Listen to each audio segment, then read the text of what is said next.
Tindakan intimidasi kerap terjadi menjelang pemilihan kepala daerah. Namun, pihak KPU menyampaikan Pilkada serentak tahun 2015 akan terhindar dari kasus intimidasi yang memicu terjadinya kecurangan. Jika terjadi intimidasi, tindakan tersebut bisa dipidanakan.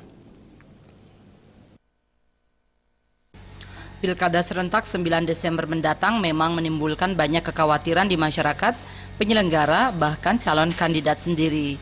Banyak persiapan yang telah dilakukan baik dari segi keamanan untuk meminimalisir terjadinya kecurangan pada saat proses pencoblosan nantinya. Ketua KPU Kota Denpasar, Gede John Darmawan menyampaikan, pihak penyelenggara Pilkada serentak menjamin pada saat proses pencoblosan 9 Desember dalam zona aman. John Darmawan juga menyampaikan pihaknya telah melakukan kerjasama dan komunikasi pada para pihak keamanan dan para kandidat yang bersangkutan agar tidak ada kasus intimidasi yang memicu dan mengarah pemaksaan pada para pemilih. Kedepan, pada saat datangnya hari pencoblosan, di TPS-TPS terkait akan diberlakukan pengawasan yang ketat serta mensterilkan TPS terkait.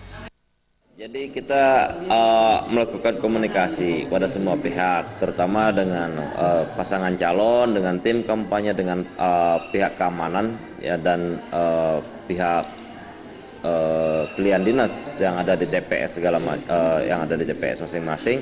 Kami sampaikan bahwa kita jaga ketertiban bersama, jangan ada pengarahan atau jangan ada penggiringan, karena itu ada ketentuan pidananya juga akan kami sampaikan bahwa jika melakukan proses pemaksaan atau mengintimidasi seseorang, itu ada ketentuan pidana yang bisa kita jatuhkan pada orang tersebut.